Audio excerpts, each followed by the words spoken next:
Coming up, PoloGab's way too early top 5 wings for season 88. Stay tuned.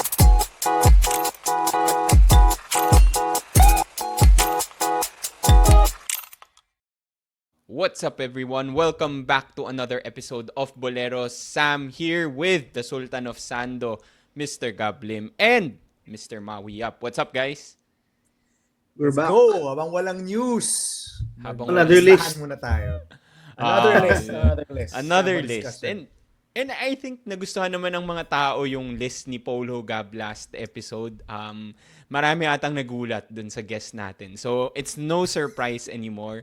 PoloGab is back today with another list. This time, we're going to talk about PoloGab's top 5 wings for UAAP Season 88. But this is going to be a way too early list. Again, March 21 pa lang. Way too early list for us. Things can change, Gab. We know that. Anything you want to add before you go through your list? First of all, credit again to my lovely wife for making these slides. These are 2 years old already. I have not updated the picture. Sulit na sulit. Shouts. Sulit na si sulit Julie. pa rin yung Shout prenup out to your photo. wife. So credits to my wife for doing this template. Second, I know it's March and there have not been a lot of recruiting news. You know, the preseason has not started. You know, mostly mga Team B pa lang naglalaro sa Pinoy Liga. So, kalma lang. Kung may player na wala pa dito, nasa tingin nyo yung dapat nandito, or if you think someone should not be here, we'll see. But this is how I foresee it, the top 5 wings. I know there's gonna be some violent reactions here coming from these two Athenians here, because I'm sure they're gonna Nang-aaway look for ka kasi. someone. Last time, nang-aaway ka talaga eh. Naghahanap ka ng Hindi away. Ano lang, friendly discussion. Friendly that yung discussion lang naman tayo dito sa Boleros. Kung minsan may away, pero chill lang after. Okay, let's go! So, Let's get started. my top 5 wings. I'm gonna go from top to bottom because I think that the top is a little bit more, how should I say it? Less argumentative or less controversial. Because I don't think you're gonna have an argument for who my top wings are. So my top wing for season 88 for now, he said he's coming back to deliver UST a championship. Nic Cabañero of the UST Growling Tigers is my number 1 wing for UAP season 88. And I don't know how you can have an argument for him not to be the top wing.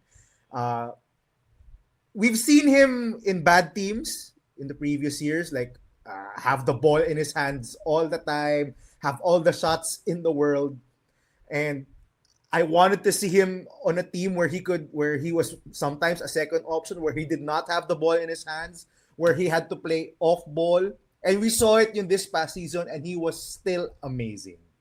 He was still amazing. I said it all throughout season 87. Nic Cabañero is nearly unguardable. He's too big for traditional wings and twos because he's just damn huge of a person. And he's too fast for bigger players, for bigs to guard. I think he's around 6'3", 6'4". Has amazing handles. Is built like a tank, and he can get to the rim at will. Can hit the 3-point shot. Can hit the mid range. Can also defend. An all-around player. I'm actually surprised he's still in the UAAP, playing out That's a good point. his 5th year. There was a ton of news that after his 2nd season in UST, there were already offers for him to play international basketball. That's how good he was. Even for a team that was 1-13 or 2-12, he was still getting offers. That just goes to show you how highly scouts and international scouts think of Nic Cabañero. He's gonna be the number 1 guy on UST, and as I said, what I saw this past season for Nic Cabañero is he can work off ball. When Fortsky had the ball, when Kyle Paranada had the ball most of the time, he knew how to cut, he knew how to set up 3-point looks, and that's to me was the next step for him offensively. Like, yeah, we've seen you have the ball in your hands all the time. You can deliver, you can score, but how can you step up your game when the ball is not in your hands? And we saw that this season. I think he's gonna be the leading scorer. I think he was the leading scorer this past season, if I'm not mistaken. For so USD. he is good. I still think he's gonna be the top scorer or one of the top scorers for UAAP season 88. He's gonna play for a contender. I do think USD is a contender, especially if they get Motong Kara back, or if they replace Motong Kara with someone better. Big if. It's a big if. If Motong Kara is back, or if they replace Motong Kara with maybe si Peter Osang, I still think they have enough to contend. I mean, the talent from Fortsky and from Nic Cabañero, just like that, I think it's gonna spell a really good difference for UST.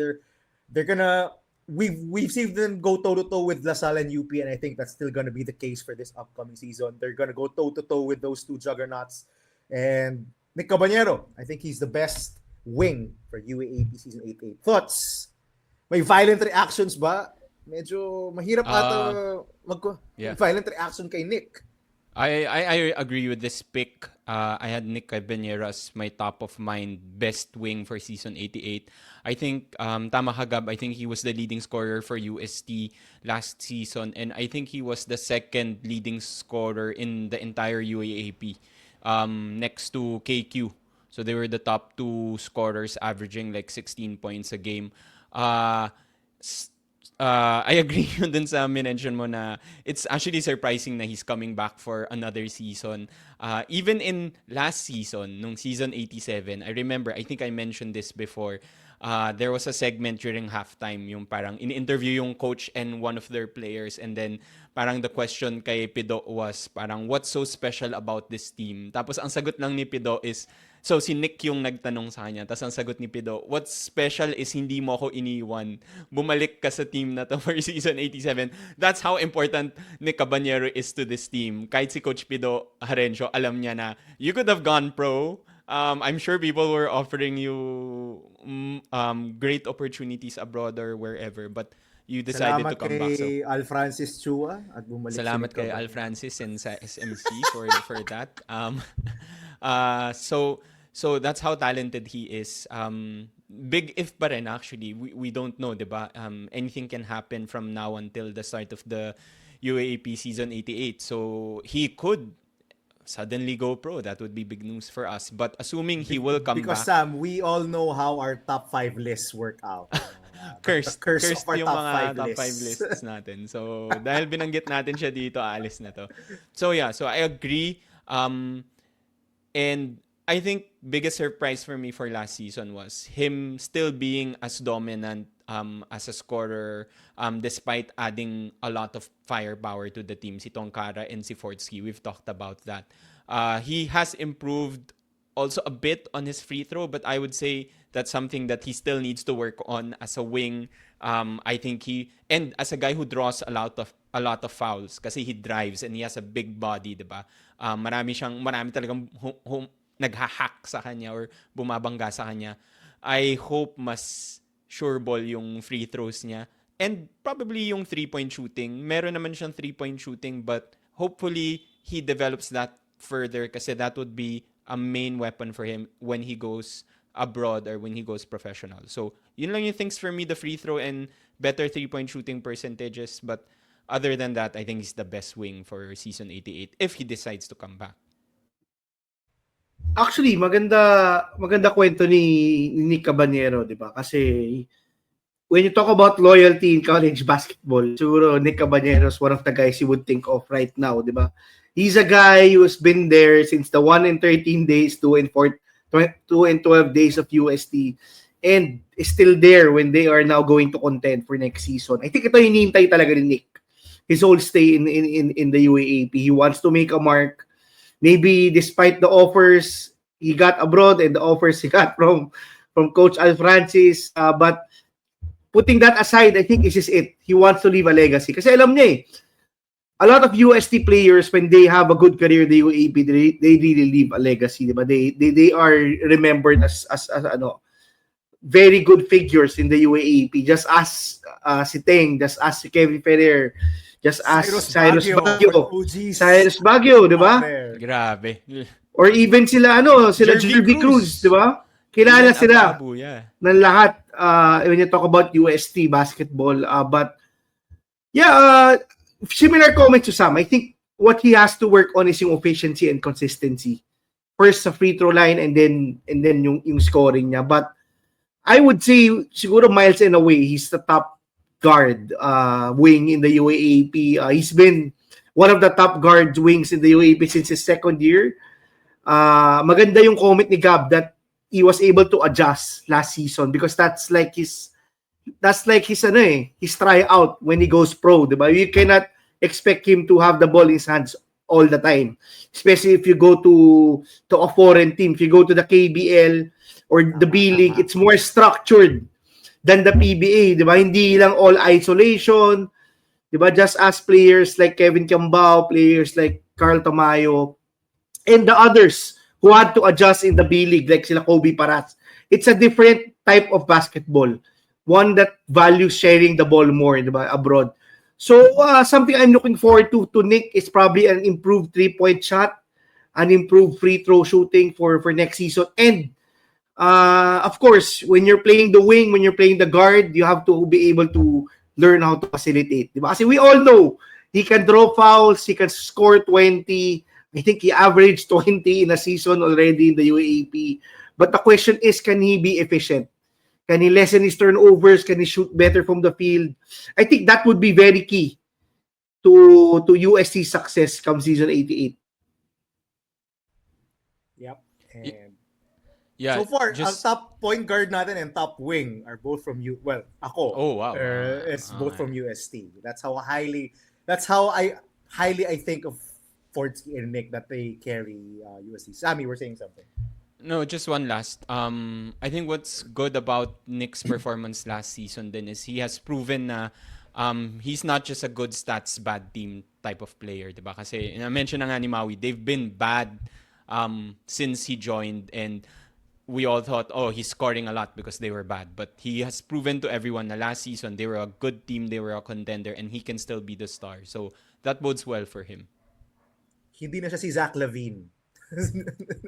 for all those in Zach LaVine catching strays. Exactly. So before I move on to my number 2 wing, I do want to say something. I named this segment wings because it's really hard to distinguish between a shooting guard and a small forward in the UAAP. They're pretty interchangeable. There are shooting guards who play as small forwards and vice versa. So I just group them all together. It's hard to distinguish. No, you can please don't argue. He's not technically a wing. He's a shooting guard. I'm grouping them into one. Okay. So my next is someone who toes the line between a wing and possibly a guard or a point guard because he can handle the ball. My number 2 is Harold Alarcon of the UP Fighting Maroons. Off season pa lang before season 86. Sinasabi na natin, tayo Maui, Sam, he's him.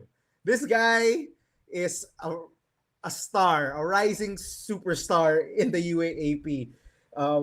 Because same argument yung kay Nic Cabañero. We've seen Harold Alarcon become a role player, be a tough defender, a guy off the ball, do what you need him to do. And in the off season in season 86, before season 86, we saw him become the high usage player, the guy who has the ball in his hands, can score on all 3 levels, can play make, and just do everything that they need from him to do offensively. Essentially, the JD Kagulangan road that JD had in this past season, it was Harold Alarcon. Now, the question for Harold yung coming in is, we've seen him have offensive explosions when the ball was in his hands. However, when the ball was not in his hands, when JD was in the lineup, he sort of disappeared offensively, at least offensively. Only 2 points, 4 points, didn't really do much to stand around in the corner. he was just watching you most of the time, to taking a backseat to JD and to Francis Lopez. For this upcoming season, I wonder if we get the same offensive explosions again from Harold Alarcon, given that another high usage point guard is coming in Rainier Maga. So that he's probably not gonna score as much as Nic Cabañero or other wings in the UAAP, but I think the flashes and the games that we've seen him have the increased amount of usage has increased his stock to us fans, and of course to scouts and to critics abroad. They see what this guy can do. We all know he's a tenacious defender. Coach Gold trusts him to do that. We all know now that he can play make. But in a secondary role, can he become a factor offensively? Yun yung nangyari kay Nic yung this past season. Despite sometimes having a secondary role on offense, he can still produce. Si Harold, pag secondary role on offense, parang nawawala siya. So, that's what I want to see.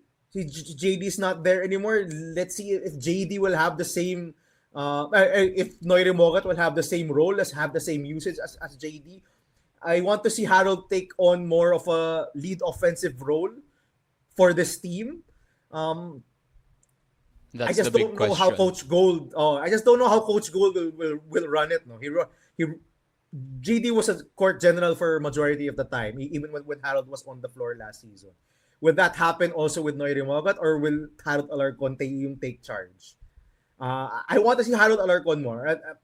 Yung game versus UE in the final stretch of season 87 showed me that this guy should be given the ball more. I mean, bro, how many did he score? I think he scored 33 or something. He was so good, so on fire, getting to the mid-range over and over again, knowing how to use that pick and getting to his spots. If he was given more usage, he would definitely be a monster. He would probably contend for Mythical 5 and even MVP, in my opinion. I mean, that's how good this guy is. Your thoughts, guys? Same ba kayo? Is Harold also on your number 2, or you had someone else? Okay. Ako, talent-wise, Harold definitely should be at the number 2 spot. Na-mention mo na yung skill set niya, and we've been so high on Harold Alarcon even 2 seasons ago, I think. Not even just last season, but 2 seasons ago pa. But same problem siguro for me. UP is just so deep. Sobrang deep ng UP na, and they're going to get Rainier Maga. So wala na nga si JD, but Rainier Maga is coming over. And knowing si Coach Gold, who likes to play a lot of players and sometimes reserve his vets for the final run, which is something we saw nung last season where he played around with his roster the first more than half of the games last season. Iba-iba yung roster niya before he got serious. If we're just thinking about stats, yun yung I'm not sure. I'm not sure if Harold can rack up enough stats to be like a number 2 ranked wing by the end of the season. But talent-wise, I can't argue with you on that. I just, yun lang, yung question is, I wouldn't be surprised if he would go down lower later on, like to a number 3, if we just base it on stats, kasi he might not get that much minutes with such a stacked team, or especially if they're dominating other teams. So yun lang yung concern ko kay Harold. Yeah, I think I have the similar sentiment to Sam when it comes to Harold Alarcon, di ba? We've been waiting for the leap for the past 2 seasons, but the problem is it's hard to make a leap when you're a team as stacked, when you're in a team as stacked as UP, di ba? Kasi it always boils down to the type of usage you'll get. I think that played a big part why we saw Harold Alarcon have 30-point games and 2-point games in season 87. But now that JD is gone, I expect him, much like Gab, to really take the helm. Diba? Kasi kung sabi nga nila in previous seasons, Coach Gold goes with those people na bata niya. And Harold Alarcon is basically Coach Gold's bata since high school. Diba? He was recruited think from Mindanao. But if there is a season that Harold Alarcon should take the leap, this is it. I think he has to take that leap if he wants to be able to play professionally abroad. Diba? Kasi there have been rumors in the past, I don't know how true they are, maybe na-hype lang noon before, or maybe that was also a byproduct of Harold really playing spectacularly. Kasi grabe nung season 80, before the preseason in season 86, yung Phil Oil, I really thought that UP was Harold Alarcon's team. Di ba? Grabe nung, if you watch the Phil Oil games. Maui, Yeah. It felt that way. So when you talk about potential to be the top point guard, I would say si Harold Alarcon, top wing or guard in season 88. I think Harold Alarcon is the only one that has a shot at Nic Cabañero at this moment. Diba? Yeah, good point. But there could be, it will all depend on the fit, I guess, with Remogat. Diba? That will all depend on how much usage Remogat will get. Kasi I think the negative thing about Harold's development as a playmaker and as a shot creator is I think he doesn't know how to play off the ball anymore like before. Diba? Kasi it's ironic eh. It's weird. He started as an off-ball player. Then suddenly, hindi nawala. Diba? He started as a 3-and-D energy guy, medyo similar kay Abadiano, but with more shooting. But now, it seems he struggles without the ball. So hopefully that's something that he works on this off-season. Kasi it's bound to happen eh. Not just in UP. But wherever he ends up, diba? When you're a rookie, you don't expect the ball to go to your hands. Diba? And when you talk about UP, there's just too many mouths to feed. Diba? I'm sure si Francis Lopez is also looking to be the man come season 88 after that finals performance also. Diba? And si Remogat, siyempre, coming from being the man in UE, will also want to be that guy. Plus, you have all the other top recruits wanting to take the leap. Diba? So, I love the development of Harold Alarcon. Diba? Kasi if you watch yung development ng player, this is how a guy should develop in the college ranks. Diba? Develop from an energy guy, a good defensive player, to becoming a good three-point shooter, to becoming an all-around guy. I think what he has to really work on is knowing how to pick his spots better, maybe demand the ball more. Diba? Kasi we want to see him get usage, and I think he has a capability to lead the league in scoring. If he's not in UP, to be honest. Diba? He can have a Nic Cabañero type of season in another team, but because he's playing in UP, which is the perfect setting also to prepare you to go into the pros. Diba? He has to figure it out. He has to be more consistent. I would love to see more games him scoring 10 to 15 points consistently than a game where he scores 30 and scores 2 the next game. But yeah, this is the season for Harold to take the leap. Wala nang choice. I'll ask kung sino yung number 2 nyo later because baka ma-mention ko yung number 2 wing nyo in the next couple of players here. All right. So for my number 3,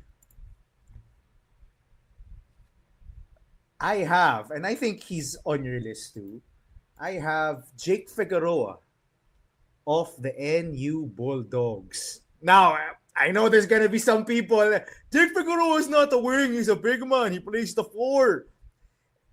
Nag-4 siya last season. You have to admit. He only started playing the 4, or starting the game playing the 4, when all of NU centers went injured in season 87. I don't know if you guys remember, Persiano, Gulapalev, Mo Diazana. Si Mo Diazana yung got injured. Padrones. Sabog po. Si last year ba yun? Nung 2 seasons ago. It was only si Padrones and si Palacelo. Sila pala naiwan. Yeah. Sila pala naiwan. Yeah. Left. Yeah. So, essentially, Jake Figueroa was forced to go back to playing the 4, especially in the latter part of the season. But for majority, and even at the start of the season, and even in the off-season, he was playing as a wing. And he was playing as the guy. Again, we talked about this with the departure of Kian Baclan, who's gonna take on that main guy role, that main offensive option role, and Jake Figueroa had that. He was awesome, going to the rim, this guy is unstoppable. He gets to the rim at will because, like Nic Cabañero, he is huge. Again, he played as a big in high school. He was a big. I think he played center in high school, diba? And he transitioned perfectly into becoming a wing. He's now a better ball handler. He can run pick and roll. He can pass the ball on the perimeter. He can set up his teammates. The only knock for Jake Figueroa, and I think all UAB fans will agree, even those from NU, is he can't fucking shoot from the outside. He's a horrible outside shooter. I think that was pretty except I think I went against Ateneo. That was the only time he actually just hits 3-point shots. I do remember that because that was my wedding day. And he hit threes. I think he hit the game-winning three or the back-breaking three to seal Ateneo, to seal the loss again, the win against Ateneo. But yeah, Jake Figueroa, I've said this, awesome drive to the basket. Gets to the free throw line a lot. And what I like about it, he shoots a decent percentage from the free throw line, which tells me that he can shoot decently from the three-point line. Mm-hmm. He just needs to fix something with his form, or with his form or with his mechanics. Because the fact that you shoot a decent clip from the free throw line, meaning may touch ka, may shooting touch ka, you can hit the 3-pointer. I think a lot of NBA draft analysts or coaches really say that, no? In college, yeah, you may shoot bad from 3, but one good indicator is you're shooting well from the free throw line. So meaning your stroke is there, your touch is there. And that's what I like about Jake. Hopefully itong last year niya, he can finally develop into a more decent 3-point shooter. I mean, he was sub 20% in season 86. Yeah. And I think he was also sub 20% in season 87, or at least around that mark. So that's not good. Or maybe it's average for college basketball level. But with the volume that he takes and with the amount of offensive responsibility that he has to shoot better. Now, what I also like about Jake and why he's here number 3 on my board, he is an awesome defender. I've said this, I think multiple I was going to say seasons that. He guards the best player again of the other team, diba? Most of the time. Yeah, he always does. He guards the best player no matter what position he is. He played center for some parts of season 87. Diba? I think in their win against LaSalle, when Palacios off the floor, Jake Figueroa was playing center and hauling down 10 plus rebounds. That just goes to show you his big man instincts are still there. Mama. Again, he played big, diba? Big man siya in high school, so his big man instincts are still there. He knows how to post up. He knows how to defend from the post, which is awesome for a guy of his stature, for a smaller guy like him. And again, as Sammy said, he wants all the smoke all the time. Give me the best player on the opposing team. I'm gonna guard him. That's Mamba mentality right there. When he was up against KQ, he wanted the KQ matchup. He always did. And I think that's not going to change for this season. He's still going to be the guy in NU. He's going to have the ball in his hands. He's probably not going to score a ton as much as, si Nic Cabañero, but he's going to score enough, like 10 to 15 points a game, even more. He's going to rack up a ton of rebounds. He does do that. And he, again, defensively, he is what holds this team together. So, Jake Figueroa, my number 3. Where do you guys have him? Because I know you guys had him somewhere. Ako, mag-apologize na muna ako kasi sinabi ko kanina si Alarcon lang yung may potential to beat Cabañero as the top wing guard.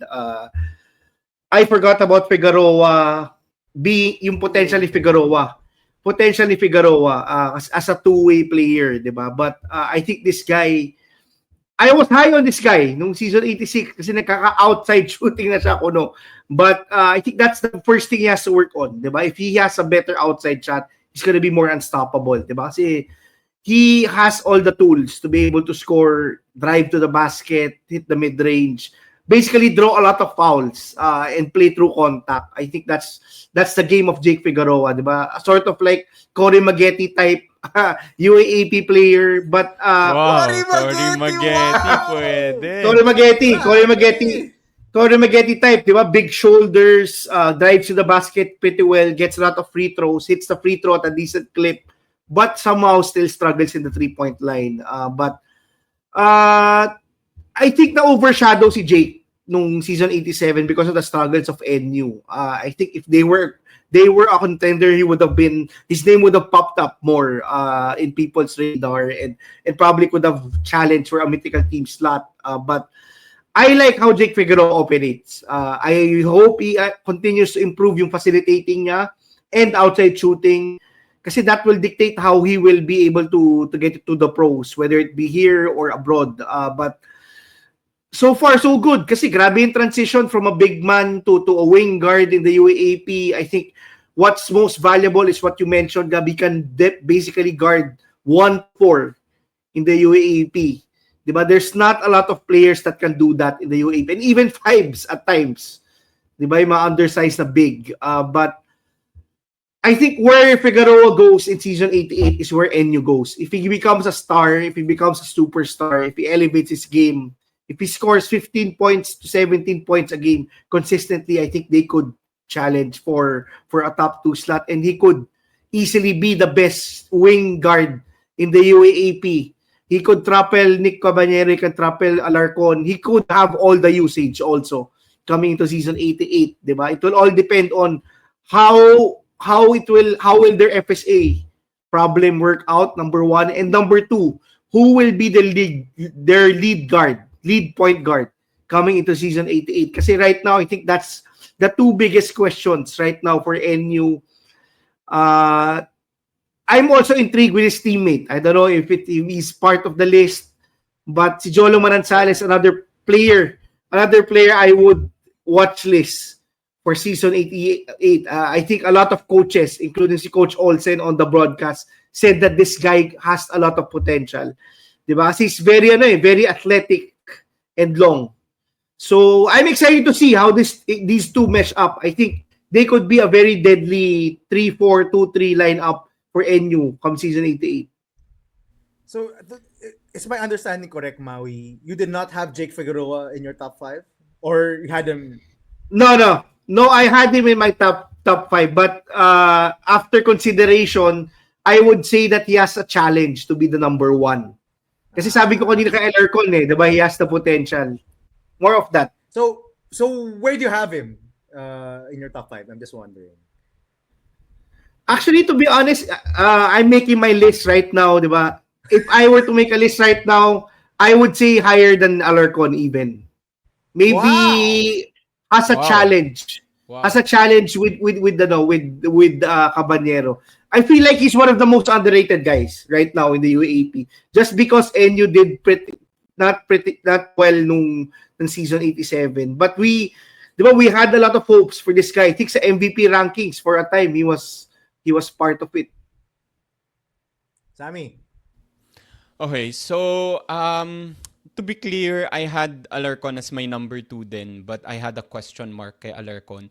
But I did not have Jake Figueroa as my number 3. I had someone else. Figueroa for me was my number 4.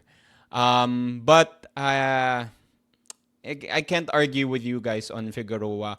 What I love about him is yung versatility niya.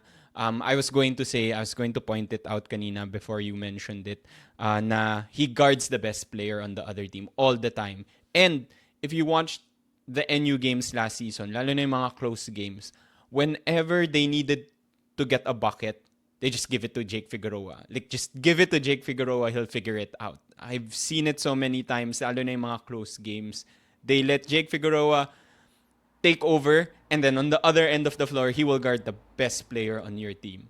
And actually, a lot of times, yung mga talo din ng NU, I think it was Jake Figueroa running out of steam because he was doing it on both ends of the floor. That's how important he was last season. Hopefully, he does get some help this season. You mentioned Joloman and Salamawi. I also factor that in. That's why I sort of ranked him lower kasi may kalaban siya at that like wing spot.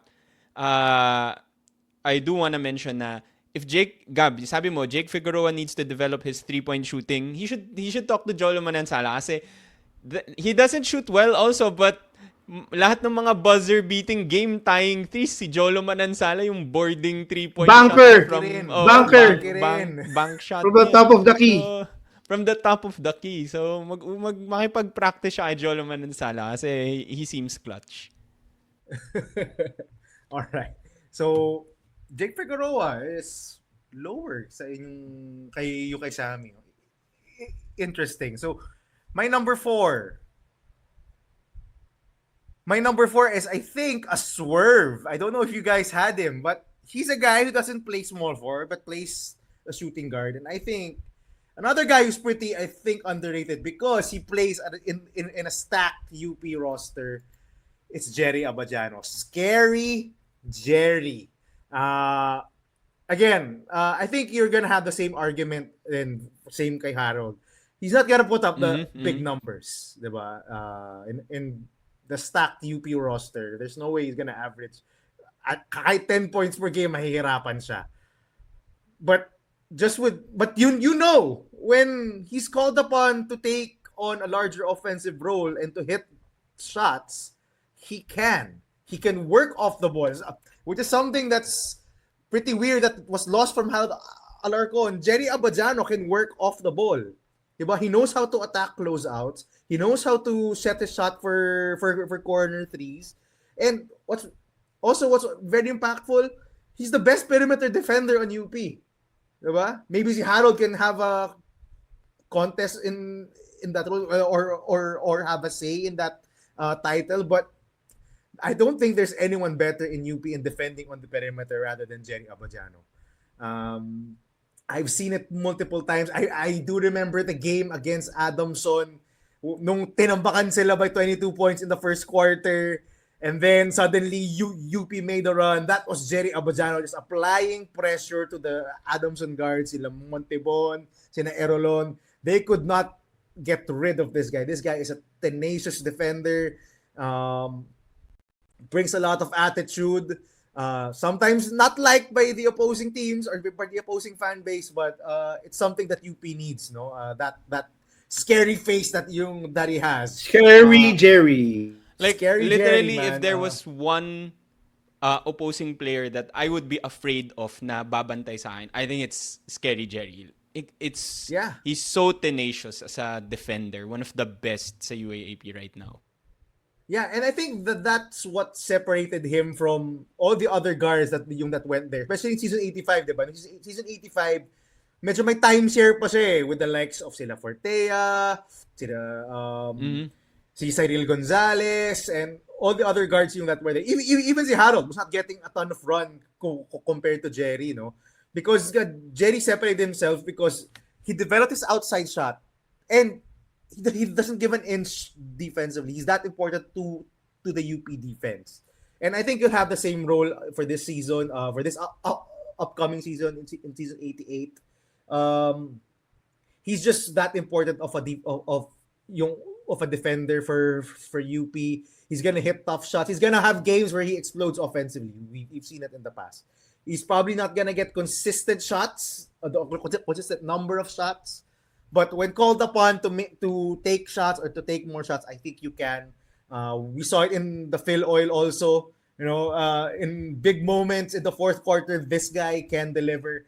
So yeah, I know there are gonna be a ton of other wings out there that are gonna put up more numbers, maybe get more rebounds, get more assists, shoot more from the field, score more points. But there's no one, I think, better that can scale up or down than Jerry Abadiano.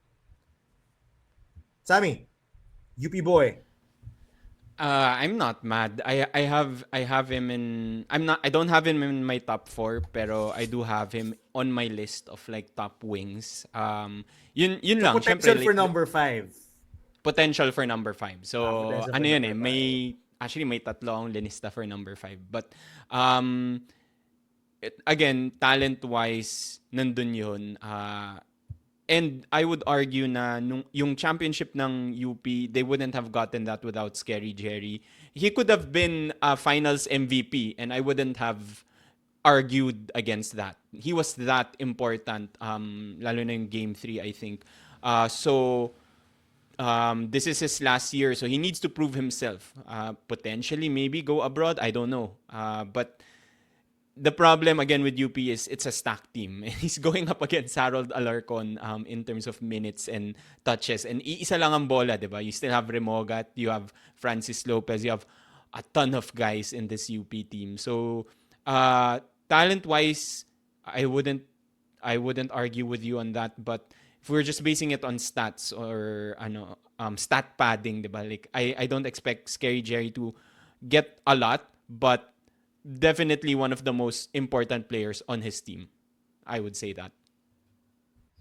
If you talk about players who you need to win a championship, si Scary Jerry, who I would also name as Big Shot Jerry Hell yeah. sa Yeah. UP, Clutch is one din of to. the... Oo May nga. bago na naman nickname si Scary Jerry. May bago na Big uli. Kasi di tayo na-credit sa Scary Diego Jerry. Dario, So big... yung pang ginamit mo naman yung Big Shot Jerry, sana naman shoutout mo yung Boleros. Diego Dario. Alam kong ginagamit mo yun. No, Willie but- Wilson, I know you used the Scary Jerry moniker, man. You heard it here. I know it. Pero if you talk about players, if you talk about games where UP really struggled, where do they get the points? It's usually Jerry Abadiano. When you talk about players hitting the most unlikely shots at the best time, it's Jerry Abadiano. It used to be Harold Alarcon. Nung role player pa si Harold Alarcon, then it became Jerry Abadiano. I think he's one of the most underrated players. But he was not actually part. He's not part of my top 5 list. I love Jerry Abadiano. I know that if he probably plays for another team, he would get usage and he would probably rack better stats than he is doing in UP and get more recognition. I think yun yung kulang kay Jerry Abadiano. That's why his role is, as Gab mentioned, cemented in UP. You see Alarcon play inconsistent minutes at times. Even si Kagulangan in previous seasons played inconsistent minutes. But Abadiano has been the most consistent, has been the player that has been getting the most consistent minutes, probably second to that center slot kay FSA, yung kay Diouf and kay QMB the past 2 seasons for UP. And that's because he's mastered. He's mastered his role. He's a 3-and-D player. He's gonna guard the best player. Sorry. He's gonna bring energy on the floor, tenacity on the floor. Basically, the guy you want to have in your team and the guy you don't want to have as your opponent, as Sam mentioned. But I just think yung role ni Jerry is not as a star player talaga. I don't know if he's gonna be if his role scales, if it transfers to another team, medyo specialized as compared to the other top guards, wings that I have put in my list. But don't get me wrong, I'm one of the biggest fans, of Jerry Abadiano. That's why I've made 2 nicknames, for Jerry Abadiano. The UP wouldn't have their 2 championships probably if Jerry Abadiano was not there. Correct. So, interesting. Actually, when I put Jerry Abadiano here on the list, I kind of figured that the 2 of you would, not have him on your list and maybe show some resistance to having Jerry Abadiano here. Again, for me, stats and role and being a star player does not make you does not exclude you from being one of the top wings. For me, the fact that he's so important to what UP does just makes him a top wing. And again, you put him, as Maui said, you put him on another team, he will definitely be a star. Just like si Harold, no? I mean, we've seen it with Harold Alarcon. You put the ball in his hands, he will produce. I think it's the same with Jerry Abadiano. You put the ball in his hands, he will produce. Not to the same level of Harold Alarcon, but I think he can produce. And again, just the defense alone. Come on. Again, Speaking of Diego speaking Dario, of the- Willie Wilson, you heard the Big Shot Jerry nickname BSG. here on Boleros. Big BSG. Shot Jerry, BSG. BSG. Speaking of Jerry Abadiano and his defense, he's the top player at drawing fouls from last season. I remember that stat. So ganun siya kagaling. Defensively, he also draws a lot of fouls from opponents. Offensive fouls from opponents. Yeah, go ahead, Gab. What's next? Let's go to my number 5 because I know may discrepancy tayo. So let's go to my number 5. My number 5 is something out of left field. I don't think you What? guys have him on any of your lists. Because my number 5 is Rainier Maga of the UE Red Warriors. I think UE's second round meltdown kind of overshadowed how good Rainier Maga was for the UE Red Warriors. Diba? And first round, he was a spot-up shooter. Same as Welo Lingo-Lingo, same as who were the other shooters, Jack Cruz Dumont or any of their other shooters who were there. Rainier Maga stepped up in the second round. He was more than just a shooter. He was sometimes the de facto point guard. He was playmaking. He was driving to the basket. He was running a ton of plays for UE. He was becoming what Rainier Maga was to UE in season 86. The guy you pair with Precious Maway to play make yung and to run the offense. He was that guy. I think again the late season meltdown by UE kind of overshadowed what the type of season that Rainier Maga had. And I know that you guys will have an other players here at number 5. Based from your surprise faces, you definitely did not have yung Rainier Maga in your list. He played as a wing for majority of the season. Again, the point guards were sina Gerard Wilson, sina John Abate, Jack Cruz Dumont sometimes would play point guard. But he took on that role. I think he can be a number 1 guy. And I think for season 88, Coach Chris Covina will find that he needs to put the ball in Rainier Maga's hands. Him and John Abate, I think, are going to be the backcourt of the future. Or of Should be. The Should be. backcourt of season 88 at least. Again, yung last season, yung pala ni John Abate. But this guy is UE's future, si Rainier Maga. If there's one player from this past season who I would focus all of my attention to keep for the next couple of seasons, it's Rainier Maga. This guy is that good. I watched this guy. I watched this guy live so many times. He's deadly from the outside. He's deadly from the mid-range. And he showed me in the second half of season 87, he's a deadly yung playmaker as well. I did not know that this was in his game. Kasi nung preseason, spot-up shooter lang siya eh. So akala ko he's just the same as Welo Lingo-Lingo, which I did not have here because Welo Lingo-Lingo is as of right now, he's just a spot-up shooter. That's one-dimensional. One-dimensional offensive player. He cannot play make for others. He does not drive to the basket as much. He's a spot-up shooter. Rainier Maga is much more. And I think for season 88, you're gonna find a ton of Rainier Maga in UE's offense. Again, this guy, I think really highly of this guy. I'm glad that UE was able to recruit him and that we're able to watch this guy because I think he's the future. He is the future for UE. He's a much better defender than people give him credit for. I think there's a reason why he took on such a big role in UE in the second half for Jackson Tiago. So put me in on the Rainier Maga train. So much like kay Joric, I was way ahead of the Joric Bautista train in season 85. Put me as way ahead of the Rainier Maga train for now. I love Rainier Maga. Let's go. Oh, okay. So I did not have Rainier Maga on my list. You make a point. You make a good point naman. Pero speaking of Joric Bautista, eligible ba si Joric Bautista for season 88, di ba? Yes. Okay, so I had Joric. So for me, it was Joric. Since na-mention man na si Joric, I do want to talk about him. So actually, dun sa sa honorable mentions list ko, wala din si Rainier Maga. So this is a good swerve pick for me, Gab.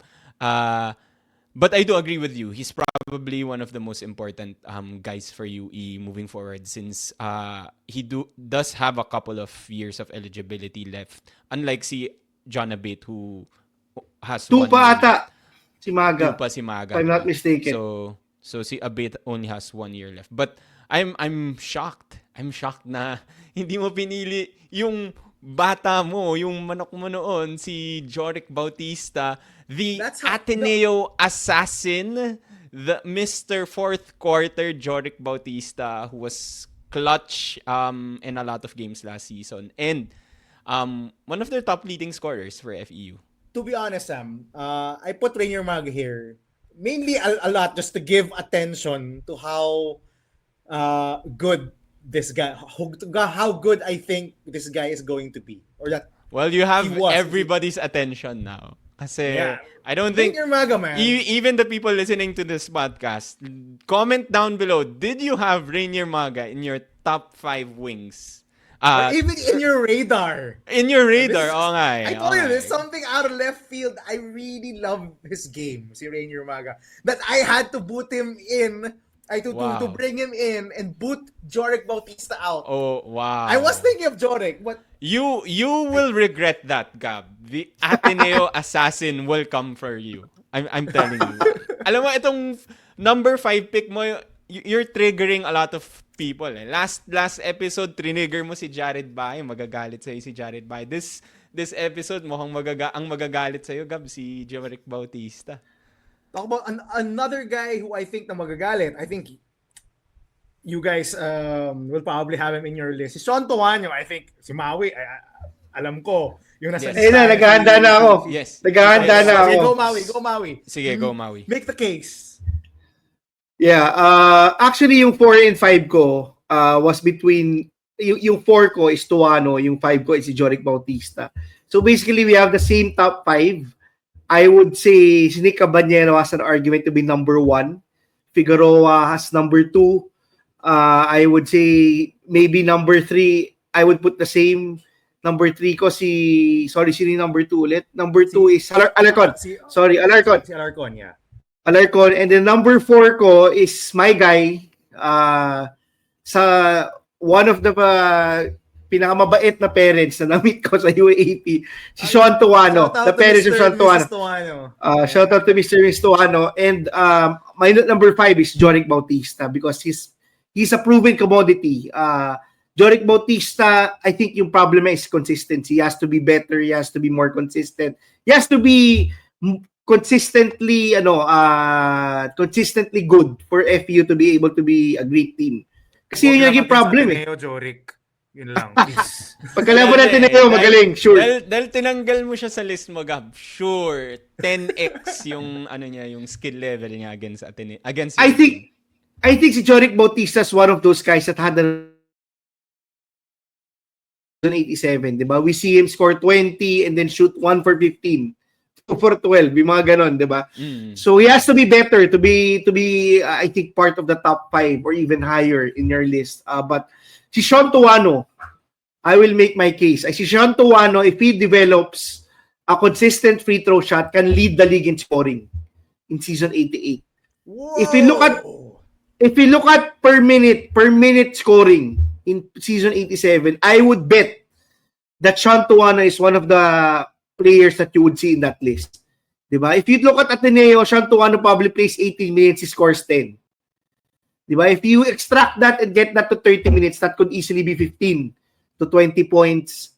If he hits maybe 70% of his free throws, not 40, not 50, maybe you can squeeze 2 to 3 more points. Diba? That's how much he gets free throws. We've seen Sean Tuano hit 10 free throws in a game. Easily shoot probably 6 to 8 free throws in a game. If he can consistently hit at a 70% clip, I could easily say that he would have a chance to lead the league in scoring. If Ateneo starts him, if Coach Stab plays him 30 minutes, close to 30 minutes a game, those are big ifs. But if you're talking about pure scorers, if you're talking about players you can put up numbers, rebounds, and points as a wing guard in the UAAP, Sean Tuano is at the top of that list. Maganda size. Yeah. And he's playing power forward for Ateneo, which I hope I don't see anymore come season 88. Hopefully, he plays his natural 2-3. And hopefully, he develops some outside shot na and free throw shooting. I think that will unlock a different part of his game. Imagine teams cannot sag off. Diba? Sean Tuano. Imagine teams cannot foul Sean Tuano because he hits consistently in the free throw line. The problem is he gets to the basket a ton, but teams just hack him and he shoot very inconsistently, diba? I think we've seen games where he shot 1 for 8 and shoot and seen games where it's 8 for 10. So we need to see more 8 of 10 games for him to be able to be part of the top 5 guard wings come season 88. But I think si Sean Tuano has the potential to be one of the top guard wings in the UAAP. Diba? If you're talking about potential players who can be, I know he doesn't have Gilas eligibility right now, but if you talk about players who has potential to be a big part of Gilas in the future, I think Sean Tuano should be in the conversation. That's how highly I think of him. As long as he develops his free throw shooting and 3-point shot. I agree. So I also had Sean Tuano as part of my top 5. So he was my number 5. So Nic Cabañero, Harold Alarcon, I had Joric number 3. And then Jake Figueroa, Sean Tuano. So I ended up with Sean Tuano because so my other 2 guys that I listed dun sa wing spot was Jerry Abadiano and Jacob Baila was my swerve pick. But I decided to go with Sean Tuano because Lumaki mo na ni Maui, parang I decided to go with Sean Tuano kasi yun nga, my argument against the UP players is UP is so stacked na not everyone will get a lot of minutes, a lot of touches, a lot of shots. They have to share the ball, diba? So, big question mark yung mga UP guys. I agree with Maui. I think Sean Tuano has the potential to be one of the main go-to guys of Ateneo, especially with the departure of Chris Kuhn, of Sean Queteves. So, lots of playing time for him, potentially there with Ateneo. And he has proven himself last season. I think he's become a crowd favorite. People want to see him play. Hopefully, Coach Tab will let him play. The 2 things that Maui mentioned, the 3-point shooting. We always talk about the free throws, but for me, yung 3-point shooting then they have to respect him dun sa 3-point shot. I think he only shot like onti lang yung shots niya, but like very low percentages yung 3-point shooting niya from last season. But yung argument ko for Joric being so high is I do know na he was inconsistent last season, but I think with the development of other guys, I think last season kasi since he was playing with mostly rookies, he had to be the go-to guy, the main guy. So he my tendency is he takes a lot of shots, he becomes inconsistent. But I think with the development of a guy like VJ Pre and another year for John Ray Pasaol, I think things will be a lot easier for Joric Bautista, and he can do more spot-up shots or get himself open. Lalo na si VJ Pre, he can play make, and I'm so high on that guy. So I think that'll help Joric be more efficient. You meant si Erp. Ay, si Erp. Si Erp. Oh nga pala, no? Si Si Erp. Erp siya, pare. Hindi na siya si VJ pala. pare sa atin. Si Erp. You heard it here first, ha? Reveal ni VJ Pre yung nickname niya. So, dito yan sa Boleros. So I think kami ni Maui, iba lang yung order, but we do have a more or less the same top 5. So para sa akin, when I was making this, parang I can't immovable sa akin yung 1 to 4. Like I know you guys had Jerry Abadiano lower, and I understand. I completely understand. UP, ton of talent, ton of players you have to give minutes to. Jerry Abadiano, as Maui said, is the one constant. So, that's why I put it there. At number 5, I had yung Rainier Maga / Joric. Si Rainier Maga nilagay ko lang doon just to put attention and just to put him there and just to make it my mark when he eventually explodes. Gab Lim mentioned it first. Rainier Maga is one of the top wings or one of the top guards in the UAAP. So, I put him there. But I had Joric also, of course. You know me. I put Joric. I put him on the watch list since he was a bench player in season 85, getting minutes ahead of Baby Royce tama raw pa lang Alforque. siya, linagay mo na siya sa watch list. Hindi, joke lang. Hindi pa naman. Ano lang. Nung dumating na siya sa Si VJ seniors Pre, division. si VJ Pre, yun yung nasa watch list mo nung Si high school, si yeah. VJ Pre. So, but if there was yung sa number 5, it was Rainier Maga / Joric. So of course I'm a big fan of Joric, but I do think na the ceiling is higher for Rainier Maga from what I've seen last season. Could be. Diba? Mas mataas ang ceiling ni Rainier Maga, especially for this season. I think he's assured of a role in the offense. I think he's a surefire rotation role, and I think he has the potential to explode in season 88. I do think that he's more than a spot-up shooter.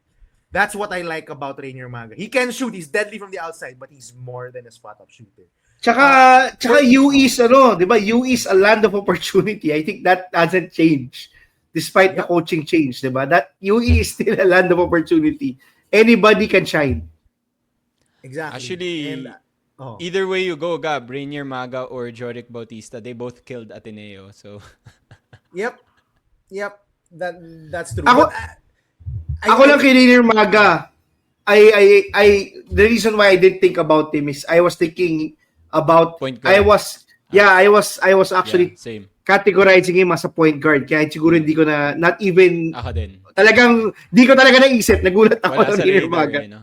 Pero tama yung argument ni Gab. Like, Yeah. si John Abate kasi parang pwedeng siya yung point guard no? So, shooting For guard. majority of the season, it was actually John Abate and si Gerard Wilson yung nag-alternate ng point guard minutes. Si Maga was playing wing. Nung bandang second half of the season, when they were starting to bench si Abate, doon na siya naging point. Yeah. More point guards si Tama. Rainier Maga. But he started out as a wing. So he's played most of his minutes as a wing. So I'm classifying him as a wing. Okay? So I don't fault you guys for taking him as a point guard because he did play some point guard. Si Sean Tuanyo, I had lower on my tier list. Or kung 5'6", i-alternate mo si Maga and si Joric Bautista, I had Tuanyo lower. I do think he has the potential, as Maui said, to explode in this coming season. I love his physical tools. The way he can get to the basket at will, how long he is. Because that's the reason how he can drive so easily. He has excellent handles and he's long. His strides are so long. And he's gotten bigger, yung tama ka, Maui. But the shot is a big question mark for me. I just can't put anyone who can't shoot both from the free throw line and from three. Diba? Sorry to yung Mrs. Tuayo, Tito, Tita, I know you watch us, but take this na lang as a, bulletin board material na naman. He will shoot 70% next season dahil dyan. Eat your words, guys. I hope, atamista ako. I hope he shoots 70. He leaves a ton of points on the board for shooting so horribly from the free throw line. So I'm sorry, I can't put anyone who shoots less than 50% from the free throw line and doesn't have a mid-range or an outside shot in close to the other guys on this list. Jake Figueroa at least can shoot well from the free throw line. Yes, can't shoot from the outside. Yeah, that's true. If you na-mention mo kanina, diba? And he's not, argument mo, he's Sean a good Tuanyo free is not shooter. a defensive monster like Jake Figueroa is. So, I do like the potential of Sean Tuanyo. I think he has a shot to start. I'm not sure if he will. I mean, I think it's between, with Chris Kuhn gone, I think it's between him or Drew Bongo for that small forward slot. As a shooting guard, I think he has a ton more competition. I mean, si LeBron Nieto is coming back. If he comes back. Kyle Gamber is still there if he ever gets his shit together. Yung Kyle Gamber is still there. Michael Asoro. 30 Abdane, who's been killing it in Team B. I think he has a shot to make the roster. Si Kainglet from Sacred Heart School de Cebu, he's also coming in. He's also a shooting guard. So, maraming competition in the shooting guard spot. So, a small forward, it's just him or Bongo. I mean, Bongo is more of a 3-and-D, does not, cannot handle, cannot drive to the basket as much. Si Sean can. And I think that's his strength. And I think Coach Tab said it in a ton of interviews in season 87 that he puts Sean in there because that's one of Sean's talent. He can score. He can get to the basket. Just develop a freaking outside shot. That's all I ask. Other guys who I thought of, Manu Anabo from Adamson, I think he's going to step into a bigger role. But he has not shown me that he's more than a shooter. Because he was mainly just a spot-up shooter for majority of season 87. But he's a guy that I like Mantua. Sa Adamson. Si Royce Mantua, yes. And also from LaSalle, si Makalalag. He's a guy who's shown me that he can take on more usage. He is a capable outside shooter. So those are some wings that were on my mind when making this list. But After Joric Bautista, I don't think it's close. Sorry, Sean. Siguro i-bulletin board material mo lang na kailangan mong that you have to shoot better from everywhere. So, except at the rim, you can make your shots at the rim, but everything else, you have to fix that shooting form, my man. So, for me, yun, I'm sorry if I offended anyone. It was not meant to. Just making a list. Wait. So, before we recap your list, to Sean Tuanyo, remember, Gab, way back in season 86, Gab, dun sa lock maybe or na, you can review that episode. He Dalawang did not beses pick na. you as a lock. I got him. Or Dalawang beses he na. cut you. He cut you during your rookie year. Maui and I voted that you join the team, make the lineup nung season 86. Gab cut you. So this is the second time that Gab has cut you. Add that to your bulletin board material. Motivation for this coming season. Pahiyain mo nga tong si Mr. PoloGab. Anyway, moving on to let's recap this episode. More than 1 hour na tayo. I think this was a good discussion kasi Gab had swerves. Kahit kami ni Maui, we picked more or less the same top 5 pero on a different order. So to recap, since this is PoloGab segment, we have to go with PoloGab's list. So top 5, way too early. Top 5 wings for UAAP season 88. Number 1, Nic Cabañero from US3. Number 2, Harold Alarcon. Number 3, Jake Figueroa. Number 4, Jerry Abadiano. So last time, I think we had 2 Lasal guys. This time, we have 2 UP guys, diba? And then number 5, Rainier Maga. So that's it for today's episode. Comment down below your top 5 list if you agree with our picks or not. Let us know why, kung ano yung top 5 nyo and why. And before we go, we will do another episode. I think 2 more episodes. We'll do a power forward list and then a center or big man list. So stay tuned for that. That's it for today's episode. Bye-bye. Bye-bye kay Ateneo hater, Miss Sultan of Oy, Sando. grabe. Atinista ako.